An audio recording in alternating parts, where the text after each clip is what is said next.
जय हिंद साथियों, the freedom में आपका स्वागत है। मैं सुधीर। साथियों, आज हम लोग चर्चा करेंगे एक महान क्रांतिकारी के बारे में जिन्हें भुला दिया गया।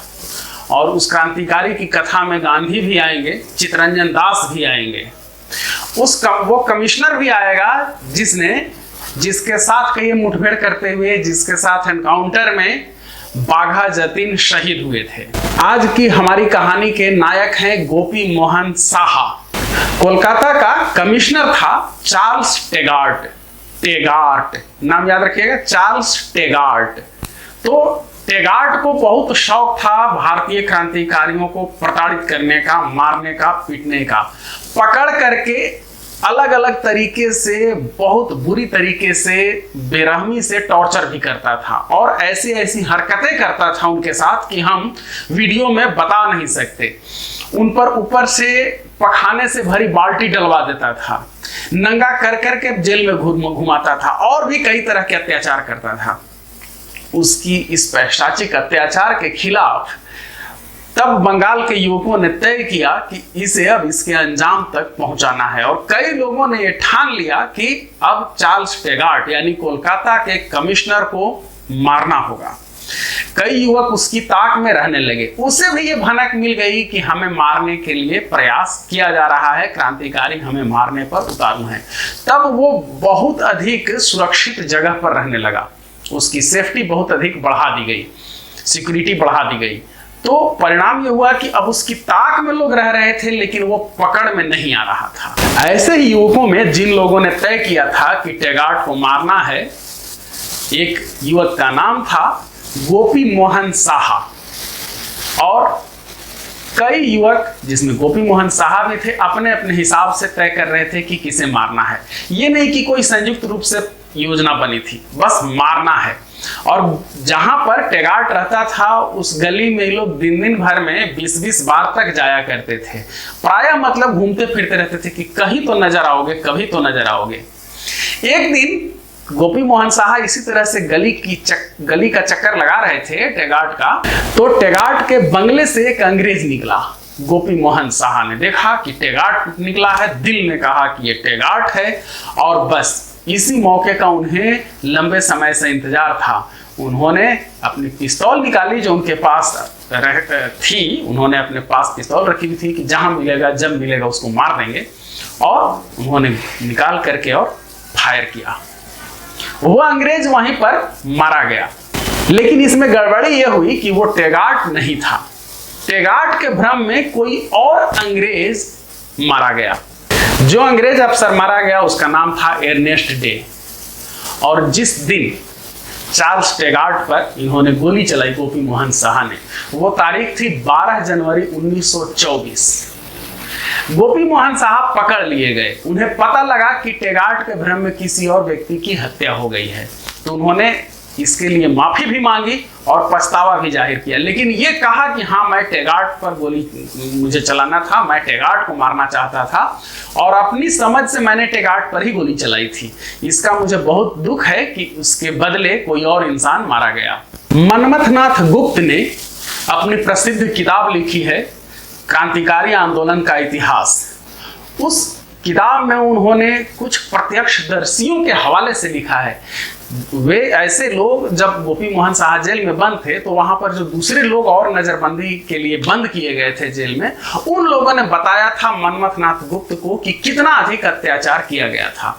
और आप अंदाजा इससे लगाइए कि गोपी मोहन साहा को टॉर्चर करने के लिए बर्फ में गाड़ दिया गया था। इस तरह से अनेक अत्याचार उन पर किए गए थे।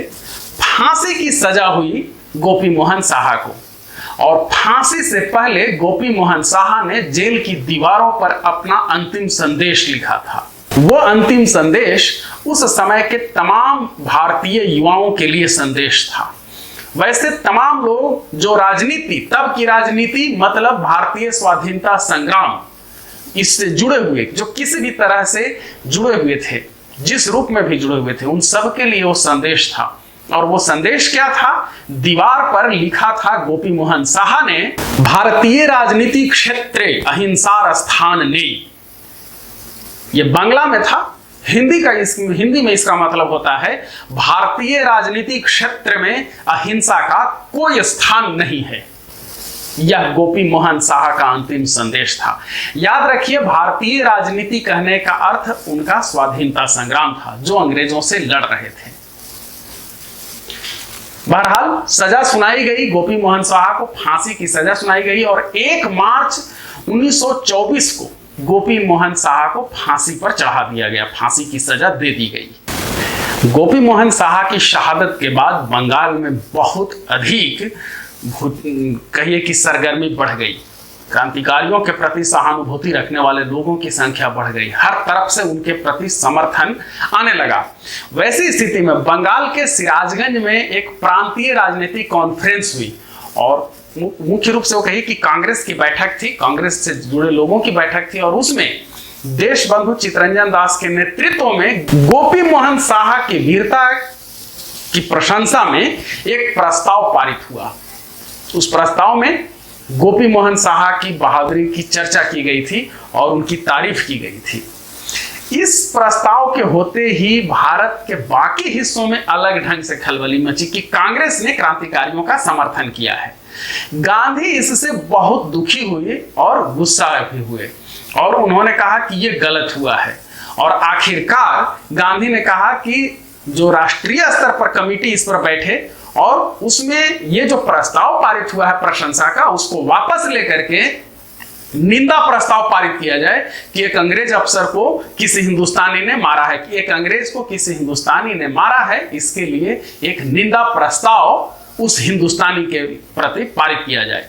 और फिर कांग्रेस में इस पर विवाद हुआ, वोटिंग तक हुई। गांधी के प्रभाव से अधिक वोट पड़े निंदा प्रस्ताव के पक्ष में और फिर कांग्रेस ने निंदा प्रस्ताव पारित किया गोपी मोहन साहा के प्रति। हालांकि तब भी देशबंधु चित्तरंजन दास इस पर अड़े रहे और उनके चलते ही वोटिंग हुई थी। उन्होंने कहा दास ने, देशबंधु ने, कि हर हालत में आप देख लीजिए कि कितने लोग, लेकिन फिर भी जितने वोट मिले, ये बताता है कि कांग्रेस में उस समय भी एक बड़ा तबका था जो क्रांतिकारियों के प्रति सहानुभूति रखता था और गांधी को भी वोटिंग कराने की जरूरत पड़ गई थी। वोटिंग में जब महात्मा गांधी जीत गए, लेकिन फिर भी गोपी मोहन साहा के प्रति इतने वोट मिले थे, मतलब देशबंधु के पक्ष में भी इतने अधिक वोट आए थे कि गांधी को कहना पड़ा कि दास जी के पक्ष में इतने मत मिले। इससे स्पष्ट हो रहा है कि अहिंसा का पक्ष अभी प्रबल नहीं हुआ है।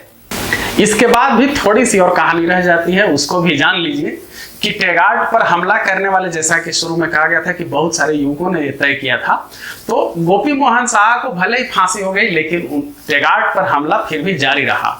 और इनकी फांसी के बाद 25 अगस्त 1930 को दोपहर में टेगार्ड जब अपने दफ्तर जा रहा था, उसकी गाड़ी पर 2 बम गिराए गए। 2 युवकों ने ऐसा किया था, एक का नाम था अनुज और दूसरे का नाम था दिनेश मजूमदार। उसमें से अनुज वहीं पर एनकाउंटर में मारे गए, शहीद हो गए घटनास्थल पर ही, जहां से उन्होंने बम फेंका था। दिनेश मजूमदार पकड़े गए, आजीवन कारावास की सजा हुई, लेकिन जेल से फरार हो गए। फरार होने के बाद फिर उसे वो कोशिश करने लगे टेगार्ड को मारने की, और फिर वो पकड़े गए और इस बार उन्हें फांसी की सजा हुई। और इस तरह से 2 और लोग टेगार्ड को मारने के चक्कर में शहीद हुए। टेगार्ड मारा नहीं जा सका और आखिर उसकी मृत्यु हुई 6 अप्रैल 1946 को। लेकिन ये कहानियां बताती हैं कि किस तरह से उस समय हिंदुस्तान के युवा अपनी जान हथेली पर लेकर के और बराबरी से मुकाबला कर रहे थे। ये बता रहे थे अंग्रेजों को कि तुम मारोगे तो हम भी मारेंगे, ये देश हमारा है और तुम्हें कोई हक नहीं कि तुम इस पर हुकूमत करो, मारोगे तो हम भी मारेंगे। और इसके लिए चाहे जितनी शहादतें देनी पड़े, चाहे हमें जितनी कुर्बानियां देनी पड़े, चाहे हमें जितना बलिदान होना पड़े। फिर मिलेंगे अगले वीडियो में अगली कहानी के साथ। हमारे साथ जुड़े रहने के लिए द फ्रीडम को सब्सक्राइब कीजिए। धन्यवाद। जय हिंद। इनकलाब जिंदाबाद।